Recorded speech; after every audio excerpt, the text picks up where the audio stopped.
চর অঞ্চলে বেড়েছে সাপের উপদ্রব। বাসাবাড়ি, ফসলি জমি সহ সব জায়গায় ছড়িয়ে পড়েছে রাসেল ভাইপার সহ বিষধর সব সাপ। গত 1 মাসেরও কম সময়ে সাপের কামড়ে মৃত্যু হয়েছে কমপক্ষে 5 জনের। সাপের এমন উপদ্রবে চর অঞ্চলের বাসিন্দারা আতঙ্কিত হয়ে পড়েছেন। প্রতিদিন একাধিক সাপ উদ্ধার করে চরের বাসিন্দাদের অনেকটা আতঙ্কমুক্ত করেছেন সাপুরে মিনু ঢালি। এক জীবনে তিনি 10,000-এর অধিক সাপ উদ্ধার করেছেন। তার উদ্ধারকৃত ভয়ঙ্কর রাসেল ভাইপার প্রজাতির একটি সাপ এর আগে নেওয়া হয়েছিল ডেনম রিসার্চ সেন্টারে। পেশায় একজন কৃষক হলেও মিনু ঢালি গত 1 মাস ধরে প্রায় প্রতিদিন ব্যস্ত সময় পার করেছেন সাপ উদ্ধার কাজে। স্থানীয় সূত্রে জানা যায়, কাজীকান্দি গ্রামের আলী হোসেন ঢালির ছোট ছেলে মিনু ঢালি পেশায় একজন কৃষক। প্রায় 36 বছর আগে স্বপ্নযোগে সাপ ধরার কৌশল শিখেছেন তিনি।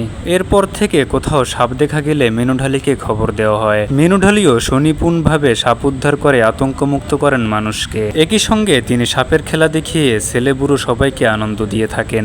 ধীরে ধীরে তার সুনাম ছড়িয়ে পড়ে চট্টগ্রাম, বরিশাল, রাজশাহী সহ দেশের বিভিন্ন প্রান্তে। সাপ উদ্ধার করতে গিয়ে মিনু ঢালি একাধিকবার বিষধর কোবরা সহ বিভিন্ন প্রজাতির সাপের ছোবলও খেয়েছেন। সম্প্রতি পদ্মা মেঘনা বেষ্টিত শরীয়তপুরের ভেদরগঞ্জ সহ সখীপুর থানার বিভিন্ন অঞ্চলে বেড়েছে রাসেল ভাইপার সহ বিভিন্ন প্রজাতির সাপ।